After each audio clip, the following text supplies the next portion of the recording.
রাজ্যপাল সংঘাত এবং সেই সংঘাত বলা চলে ক্লাইম্যাক্সে এসে উপনীত হয়েছে। সেই জায়গায় দাঁড়িয়ে খোদ শিক্ষামন্ত্রী ব্রাত্য বসুর সঙ্গে রয়েছেন।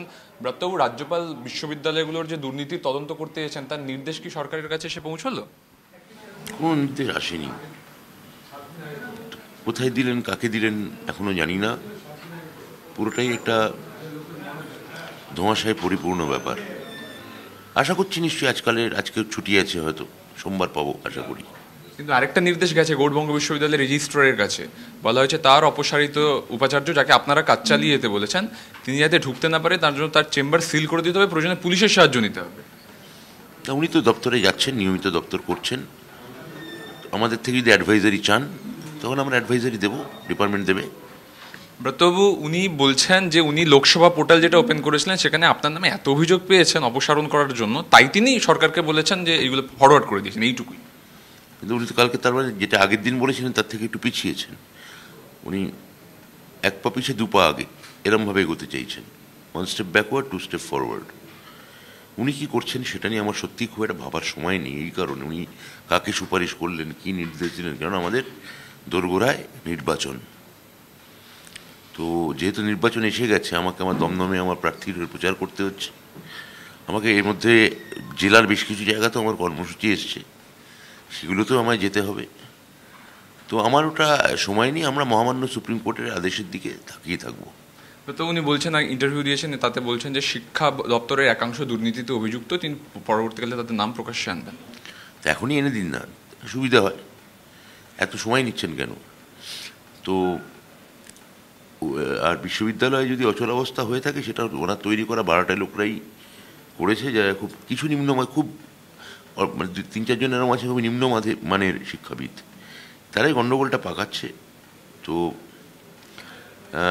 কিন্তু এইভাবে হবে না, এইভাবে হবে না। আমিও ক্রমশ বলতে আরও বলতে পারবো, আমি আশা করি আরও ভবিষ্যতে। উনি বলছেন আপনি হিউমিলিয়েটিং কথাবার্তা বলছেন ওনার উদ্দেশ্য করে। আমি কোনো হিউমিলিয়েটিং কথাবার্তা ওনাকে উদ্দেশ্য করে আমি বলিনি। ওনাকে আমি সম্মান রেখেই কথা বলছি। উনি আমাদের বিশ্ববিদ্যালয়ের আচার্য, উনি আমাদের রাজ্যে সম্মানীয় রাজ্যপাল, ঔপনিবেশিক পদ। কিন্তু সেটা যাই হোক, যখন সারা দেশেই সেটা বহন করছে, আমাকেও ওনাকে নিশ্চয়ই ওনার চেয়ারের প্রতি আমি সম্মান জানাবো। আমার শেষ প্রশ্ন, এই যে পরিস্থিতি তৈরি হয়েছে সেখানে কিন্তু সবচেয়ে বেশি ক্ষতি হচ্ছে উচ্চশিক্ষা ব্যবস্থার এবং ছাত্রছাত্রীদের। সেক্ষেত্রে সুপ্রিম কোর্টের দিকে তাকিয়ে ছাড়া কি আপনাদের কাছে কোনো অপশান নেই? মানে আর তো কোনো আইনি কোনো রাস্তা আমরা দেখতে পাচ্ছি না। কালকে আমাদের রিপোর্ট কার্ড আপনারা নিশ্চয়ই দেখেছেন, যে আমরা যেটা বার করেছি সেখানে পরিষ্কার দেখা যাচ্ছে যে উনি এখতিয়ার বহির্ভূত কাজ করছেন। আমরাও আইনি পরামর্শ নিয়ে আইন তুলে দেখিয়েছি। তো এখন এছাড়া উপায় বা কী আছে? কারণ ওনার সদ্বুদ্ধির উদয় যদি হতো তাহলে আমরা মিলিতভাবেই কাজটা করতে পারতাম, কিন্তু উনি এককভাবে নিয়ন্ত্রণ নিতে চাইছেন। তাহলে বিশ্ববিদ্যালয় তৈরি করলেন মমতা ব্যানার্জি, তার পরিকাঠামো তৈরি করলেন মমতা ব্যানার্জি। এতগুলো বিশ্ববিদ্যালয় হলো, বাম জমানে ছিল 10টা কি 12টা, সেগুলো বেড়ে হলো 31, মানে দুগুণেরও বেশি।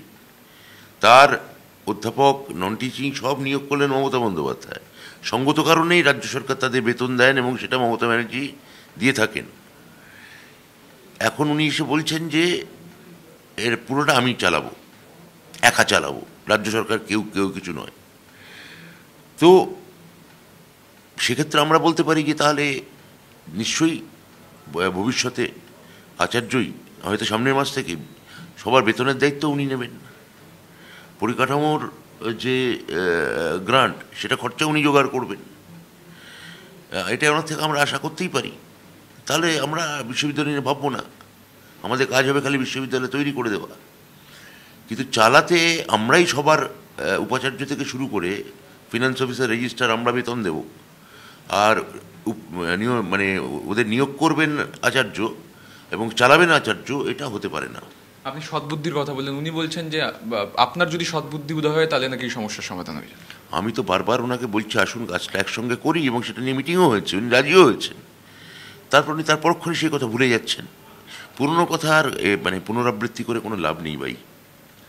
শিক্ষামন্ত্রী ব্রাত্য বসু পরিষ্কারভাবে বলছেন যে সুপ্রিম কোর্টের নির্দেশের অপেক্ষায় তারা, এবং এই সমস্যার আশু সমাধান না হলে পরিস্থিতির উন্নতি হবে না। ক্যামেরা অভিজিতের সঙ্গে সুমন, TV9 বাংলা, কলকাতা।